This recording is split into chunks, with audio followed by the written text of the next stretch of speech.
You are listening to The Michael Lodge Show. Wealth, business, and taxes. Oh, yeah, and some politics. Let's get started.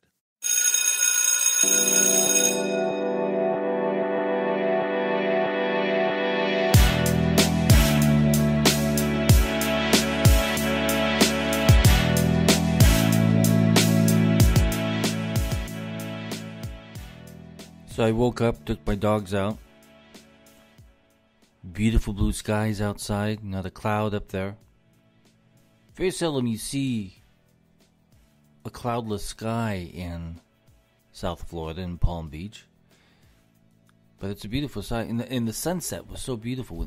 Sunrise, when it came up over the Atlantic Ocean, it was so beautiful. I love those kind of days. It's a good start, right? You get a cup of coffee, you sit there and look at the sunrise, and you say, you know what, today's going to be a good day. I got some tough calls I got to make today. Talking with people who are in conflict and needs to be mediated. I need another sip of coffee because my speaking ability is not working very well. Just 1 second. I tell you, when you start the day this early and have to do a podcast and get the mind working and the body working and the mouth working, at my age it's tough, I tell you. At my age it's tough, but I still do it every single day. And I enjoy it every single morning when I get up. Sometimes I tell you, it's very hard for me to go to sleep at night because I've got so many things on my mind, right? You're thinking about so much and the processing of the day and what you're going to do the next day and how you're going to approach a situation or a subject. Are you going to be yelled at? That's part of life, isn't it? As a mediator, I'm never quite sure what the parties are, how the parties are going to react. Sometimes they're really good, and sometimes they are pissed off at each other, and other times they are saying the exact same thing, but won't admit it. Because this ego thing goes into play. Men and women, they both have egos because they don't want to win. They don't want to lose an argument. You know, we're facing, today's the last day of President Trump's time in office, his last full working day. And if you look back on his achievements, he's done quite a bit. And and when he leaves office, he will continue to do things. He will continue to achieve things and build things and talk about things, and his voice will still be heard. So, you individuals who hate Trump so much, you're fighting a losing battle. Because he has support by the American people, and he always will have. Because he accomplished things that other people talked about but never got done. And that is a very good sign of a good leader. Now, yes, he said some things and yelled at people and put people down. But I'm not too worried about that. I'm not too worried about it because we see it also on the Democratic side. But it's constant and it's filled with hate every single day. Now, there's going to be a new president that's going to take office tomorrow, I guess. And things have changed. 25,000 troops are standing by. Washington, D.C. is in lockdown mode. You have to ask, what are they afraid of? Because so far, yesterday was Martin Luther King's birthday. 6 police officers were injured by Black Lives Matter and Antifa in New York City. So obviously, the message of peace does not affect Black Lives Matter or Antifa. So we're still going to have that problem because they're anarchists and they do not care who's in government because they want to overthrow it. That's their whole goal, objective. So they will still be there. They'll still be doing damage. And we'll have a government trying to kiss their ass to get them to stop, but they're not going to stop because they're anarchists.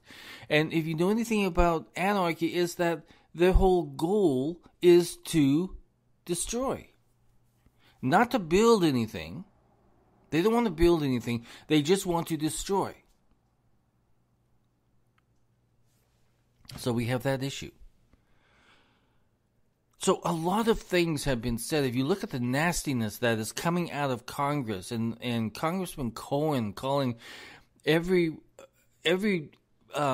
National Guard that's there in Washington, D.C. should be suspect if they voted for Trump. What kind of a statement does that make to even include the word unity?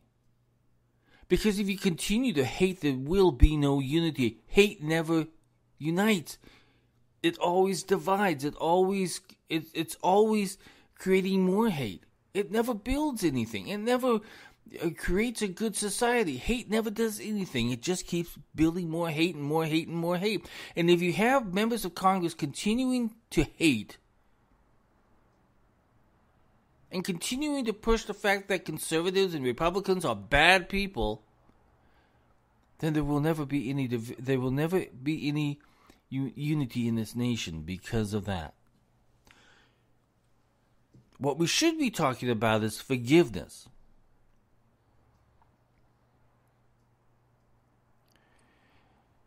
I tell this story a lot because it means so much to me. A few years back, I was representing a big name boxer. Number one boxer in the world at that time, besides Mayweather. And Zinzi Mandela, the daughter of Nelson Mandela, came to me one day and said, listen, we would like to put on a boxing match in South Africa for her father's, I believe it was his 91st birthday, I believe. It's been so long ago, I can't remember some of this stuff. And so she met me in Beverly Hills, and we sat down, and she wanted me to approach the boxer and work out a deal that he would fight in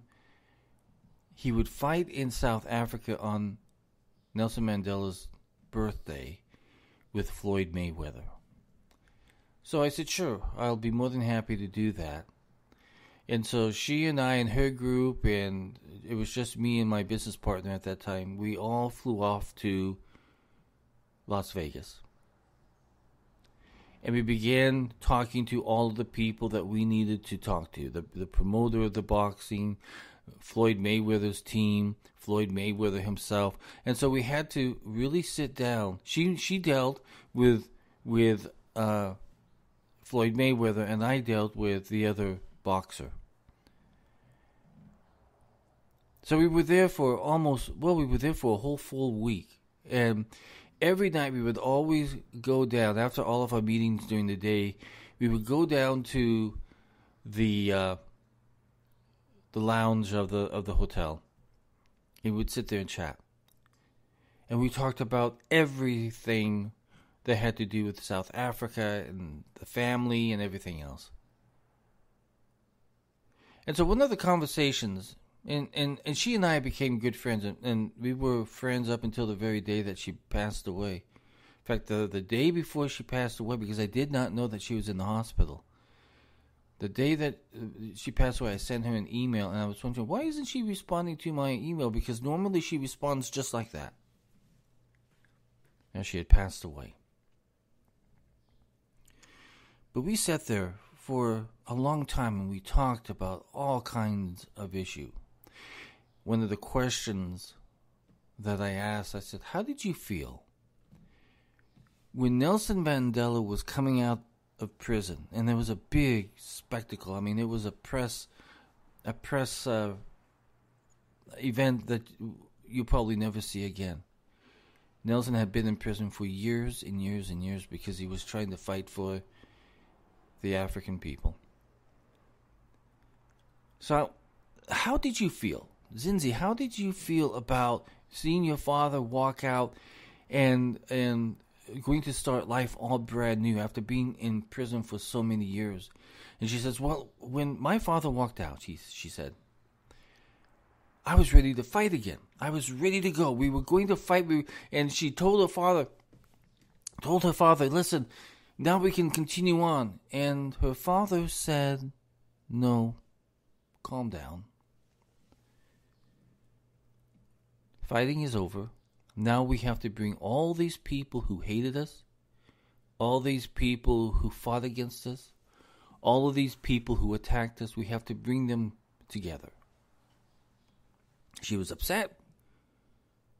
She wanted the fight to go on. She wanted it to continue. While he was in prison, she was his voice.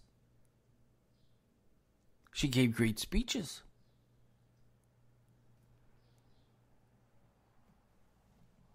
But Nelson said, no, it's time for us to forgive and to move forward because we've got to unite the nation.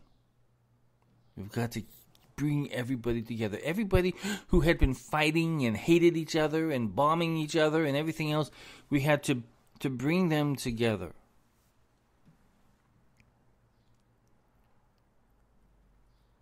He could have gone on fighting. It was still a live issue. But Nelson knew that he had the momentum of the world behind him. And when you have that much momentum, you better use it for good. You better use it for good. And so he did. And Zinzi worked right along with him. And pretty soon he was president of South Africa. One of the very best presidents. Because he knew he had the movement behind him that wanted peace.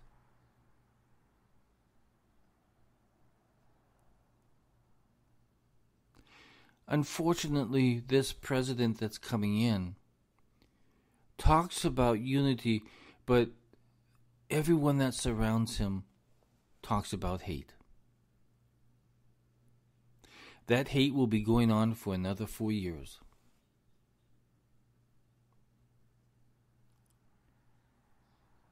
It kind of gives you a clue when you look at the capital today and it's under military siege. When people mount such a big show, a spectacle, they have other things that they've got to hide.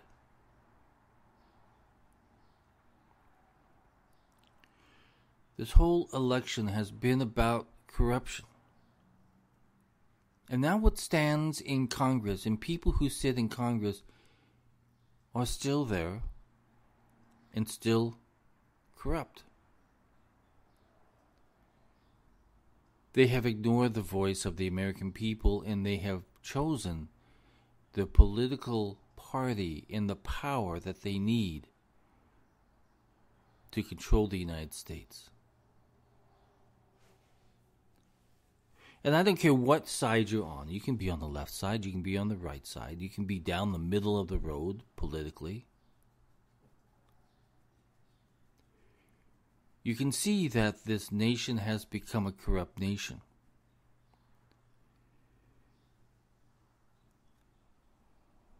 And we have got to become more active in our politics. But the way that you begin cleaning house and begin cleaning up this corruption is by, number one, focusing on the communities that you live in. What are the needs of your community and how you're going to address them and attack them? Politicians are not going to do it, so it's up to us. Politicians are never going to forgive because a forgiving nature of a politician just is not there. It's not there. Ethics in the way that they conduct themselves as politicians will never be there because politics is not an ethical profession. So in order for us to move forward, from this day forward, is to forgive. Because we're going to have to dig in and dig deep into these communities, and everybody has got to work together. Republicans and Democrats have got to work side by side in creating a better standard in how we deal with the problems of our communities. Which means that you have got to forgive. And sometimes things are going to be said that are going to rile you up. It just is. But you've got to forgive. I was talking to a client yesterday, and we were talking about forgiveness. And I told her a story. I have a friend. And we were talking one day about this issue and how I was having a really tough time forgiving. So he looked me straight in the eyes and he told me, Mike, you are a human being, and every single day there's going to pop up something that happened in your life or something that was said that you're going to remember, and you're going to have to look up to God and say one more time, God, help me forgive one more time. And that's what we're going to have to do. We're going to have to forgive one more time. Because politically, Democrats and Republicans are so far divided that it's going to take a lot of forgiveness on our part to come together and start rebuilding our communities again. In Chicago, you have a lot of work to do. New York, you have a lot of work to do. You've had so much rotten politics in New York and also in Chicago that has literally destroyed your communities. So it's now up to you to rebuild. But you've got to forgive at the same time, because there's going to be a lot of people saying a whole bunch of different things. But if you focus on what's good for the community, what's good for those people that live in your neighborhoods and communities, that attend the same church, that go to send your kids to the same school, go to the same YMCA. Not all of you are believers in the same political thought process. But you should be believers in what is good for your community. And once we begin cleaning up our communities, it's going to take time and a lot of forgiveness on our part. Once we clean that up, then we can start cleaning up the dirty politics of Washington, D.C. But right now, it's too big for us. It's too corrupt for us. Politicians will be killing off each other verbally for a long time and politically. And it's going to get worse and worse because the Congress has decided that unity is not the focus of their job, but it's to divide and hate and conquer and build up their power. So how do you ever control something like that if you don't build your foundation in your communities better? That's where you start. That's where I start.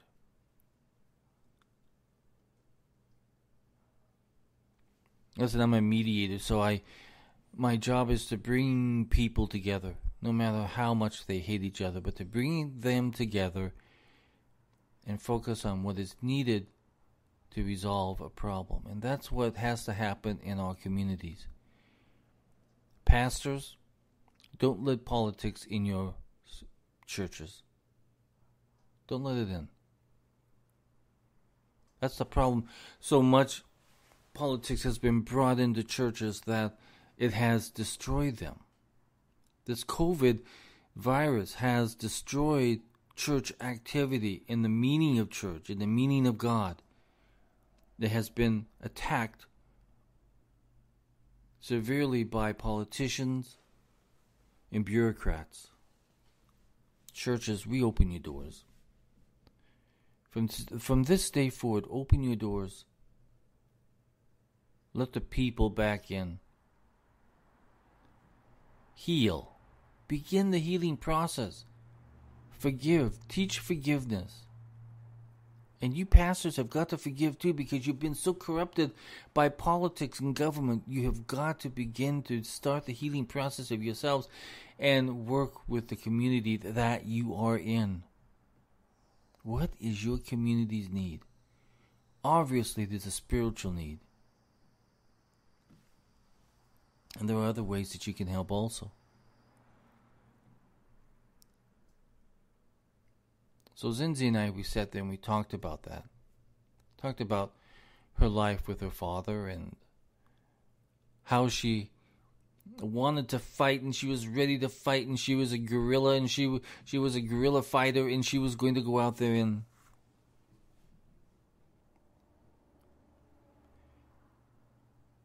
but Nelson said, no, it's time for us to heal. It's time for us to bring all these people together that hated us once before.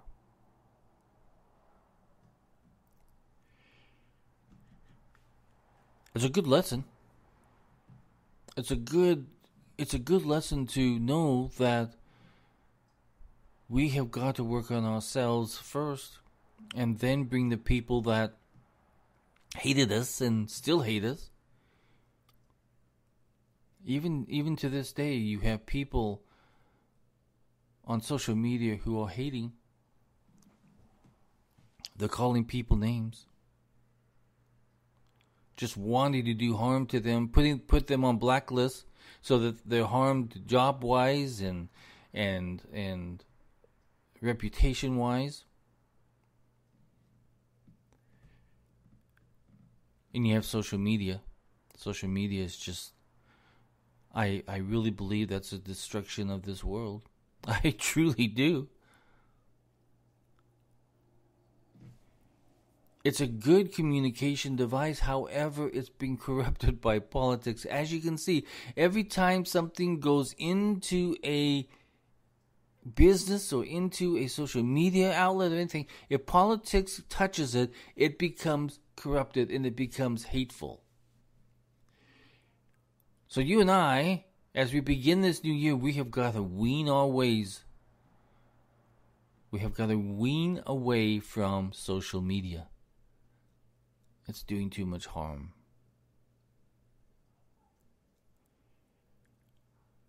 When you have social media outlets censoring other people's voices, it's time to move away. It's time to get away from it. And it's time that you and I, we begin. You may not believe in what I believe. You know what? You may hate me for what I believe. You may not agree with my political thought. You may not believe. You may not believe in my ethics, in what I teach in ethics. You may not like that, but I believe in it. I believe that every single one of us has an ethical responsibility not to hate. And then we have an ethical responsibility to rebuild and to find a resolution to what's hurting other people. You can sit there and you can hate and you can call all these kinds of people names, but you know what? If you hate, if you're filled with hate, that's all that you're going to do is hate. If you're filled with forgiving and understanding and want to move forward, you will go out and you will build great things. But if you're going to hate, you're going nowhere except with more hate. You're surrounding yourself with the same people that hate. You're not building anything, because hate always tears down. Same thing in your personal lives. I'm going to digress here a little bit, because what I'm seeing is when people are separating, since I'm doing divorce mediation, when people are separating, they're hating too much, and it becomes this power play that they have to be right. That's probably why you have the divorce in the first place, is because you had to be right and you had to fight for it and you had to be ugly and you had to be not understanding and you didn't listen. You were the worst human being in the world because you hated. You had hate in your heart. If you want to resolve something, remove that hate, remove that ego, and sit down at the table and talk. And work together, especially if you have children. Do not hurt the family even more because you and the other person could not get along and it built into a hateful situation.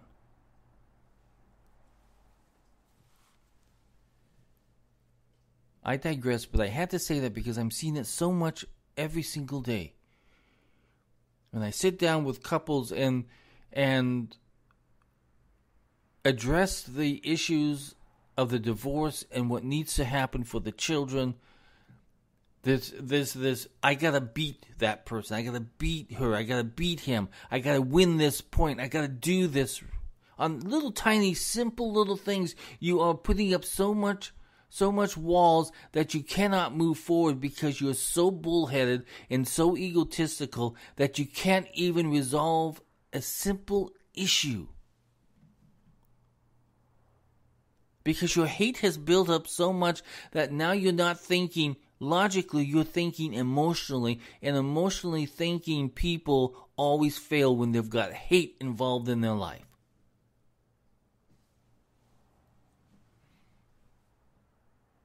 I digressed. But that's the same situation as where we're headed in this nation if we do not stop this nonsense of hate. So that's my message today. I know it's a long, drawn-out message, a bunch of stories, but it's something that you and I, we have to think about because this nation is in grave danger of going to war with each other if we do not resolve our disputes and begin working together. Sit down at the table and have discussions. If you see an issue within your community, sit down together with people who are thinking about the same issue. Put your options on the table and see what you can do to get things resolved. If you come to a meeting with no options and you come to a meeting with only hate and you want to tell people off, you are not resolving the issues. You are creating more issue. Before you even come to a meeting, make sure you've got options that you want to put on the table and discuss. Your hateful attitude is worthless.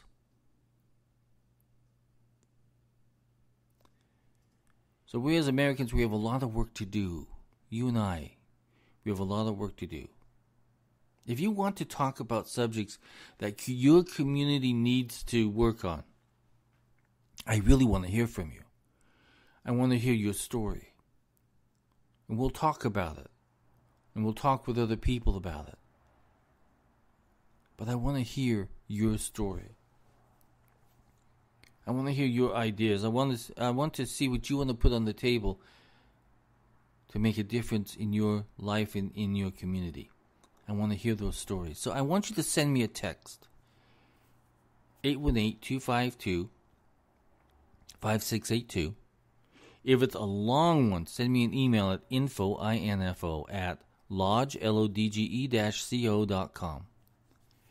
If you need help in resolving an issue or if you need mediation, let me know. I'll help you.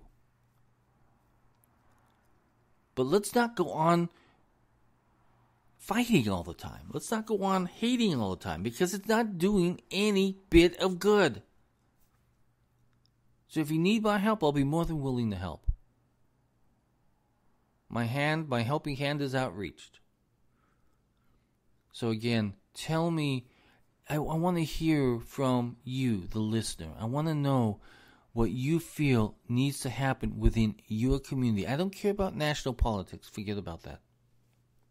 I want to hear about your community, what you want to see done, what your concerns are, and how you think you can work on it. And maybe we can talk about some ideas.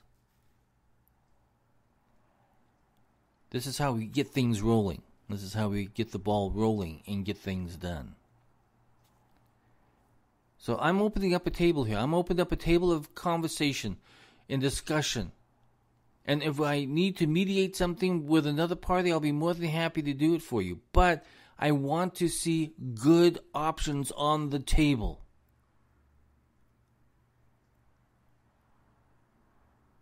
Don't point fingers at anybody else. I won't accept that. I want to know what your needs are and how you think you can get there to help your community. I want to hear about it. I'll help you. We'll work on it together. Send me a text, 818-252-5682. So I want everybody to go out today and have a glorious day. If you want to know what I do in my day job, go to www.lodge-co.com. And if you want to help out on my podcasts and blogs and vlogs and everything else that I do, go to buymeacoffee.com/Michael Lodge.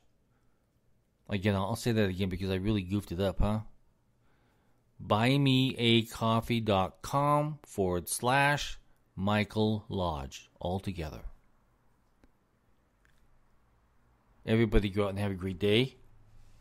I love these kind of days. I have energy. I'm ready to face the world. Are you?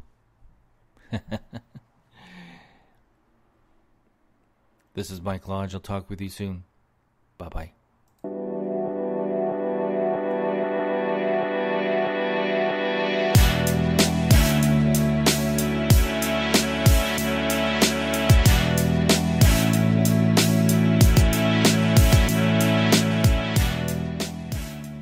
This podcast has been produced by Michael Lodge, fully focused on content.